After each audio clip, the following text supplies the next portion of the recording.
Merci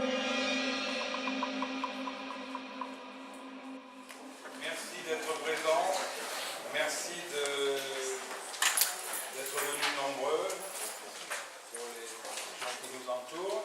Et attendez, j'accueille de nouveaux conseillers municipaux en remplacement de Joël Clavet, de Fabienne Charpentier et de Céline Bentivoglio. Alors, on reçoit aujourd'hui Jean-Grégory Sirou, on reçoit également la présence de Josiane Baudin. Il est toutefois de mon devoir de vous préciser à toutes et tous que lorsqu'on a l'honneur et la chance d'être élu par le peuple, la moindre des choses, c'est de siéger. Fût-ce dans l'opposition, et je dirais a fortiori dans l'opposition, les électeurs andernosiens mesureront vraisemblablement la force de certains engagements. Voilà ce que je voulais vous dire en préambule. Dans le cadre de la procédure d'élaboration du plan local d'urbanisme, le diagnostic territorial et environnemental a permis d'identifier un enjeu fort sur la dynamisation et le renforcement du centre-ville. Afin de répondre à cet enjeu, la ville souhaite engager une réflexion approfondie sur le secteur de l'hypercentre-ville en prenant en compte les problématiques suivantes. Réfection et mise aux normes des marchés municipaux couverts et de plein air, rénovation de la place du 14 juillet, réalisation du complexe cinématographique et culturel, proximité des services de la Poste, de la médiathèque, de l'Office du tourisme, du centre administratif et de la mairie, et enfin l'étude d'un plan de déplacement. Donc je disais que cette délibération était conforme au programme que nous avions proposé, donc nous voterons pour. Nous ajouterions le parc et la maison Louis-David. Et dans l'item suivant, c'est-à-dire déplacement, nous ajouterions les stationnements. Voilà. Sinon, de toute façon, nous votons pour cette délibération. Mais c'est tout à fait légitime de le faire préciser. Il n'y a rien qui est choquant dans ce que vous dites. Et effectivement, on est bien dans l'hyper-centre-ville et dans la réflexion globale que l'on est en train de mener. On aurait même pu, si vous voulez, ajouter Place Camille Gouvet qui est intégrable dans l'idée du déplacement. Il vous est proposé de prescrire la modification du poste, une modification du poste, donc, avec comme objectif la réalisation d'un équipement culturel sur l'emprise du stade Jean-Marcel d'Espagne, mise à disposition des différents documents du projet, mise à disposition d'un registre permettant de consigner les observations du public et bien sûr parution des documents réalisés sur le site internet de la ville. Et enfin de m'autoriser à lancer la désignation d'un bureau d'études pour mener à bien la dite procédure. Je vous remercie de m'avoir écouté et je vous remercie, j'attends éventuellement vos interventions. Comme vous le savez, nous avions nous-mêmes réfléchi à l'implantation du complexe cinématographique sur plusieurs sites, tels que notamment l'espace loisir du Casino Miami et bien sûr le terrain du stade Jean-Marcel d'Espagne. Nous regrettons donc que le choix de l'emplacement du complexe cinématographique que, bien sûr, unanimement, nous souhaitons tous à Andernos, ne reprenne pas notre projet d'implantation sur l'esplanade du Broustic.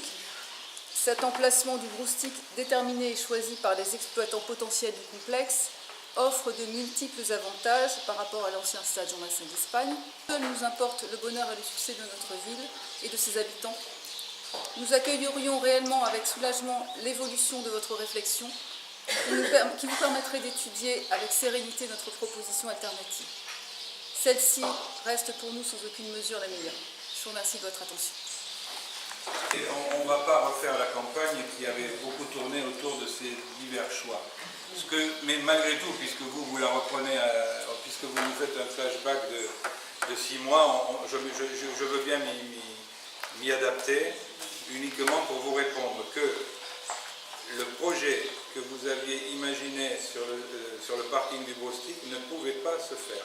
Je l'ai dit, je l'ai répété, je le redis et tout le monde doit l'entendre. Il ne se faisait pas pour la bonne raison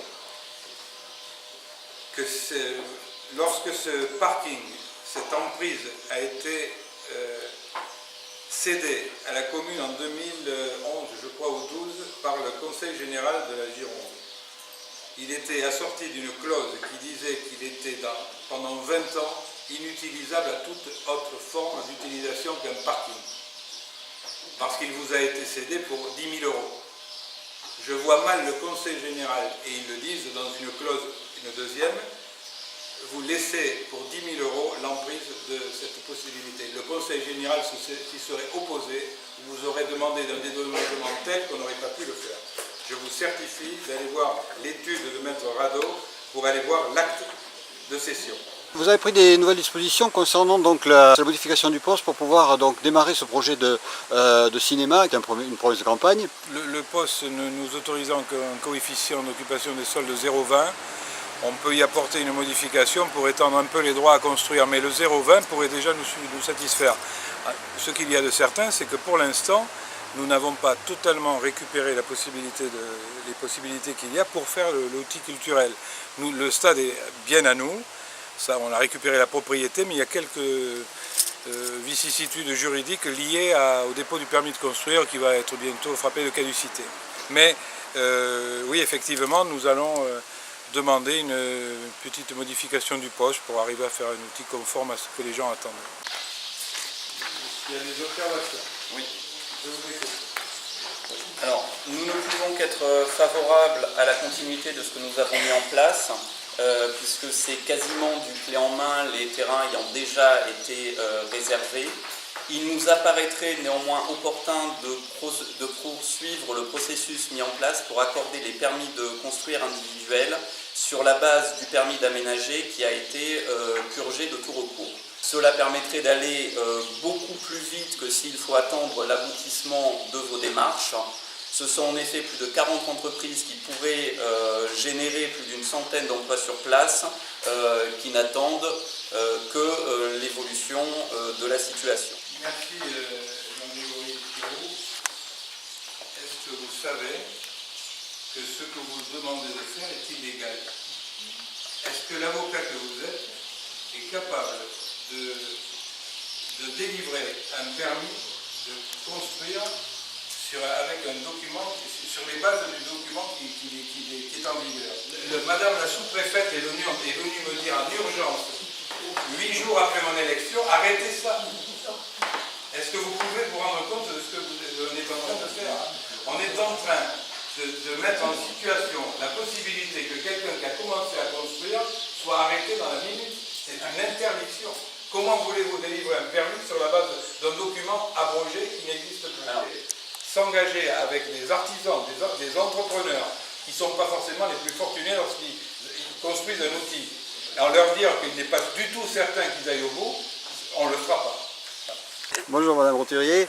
Donc vous avez pris des nouvelles dispositions concernant la mise en place des bus le vendredi pour pouvoir venir au marché. Oui. Vous pouvez nous expliquer?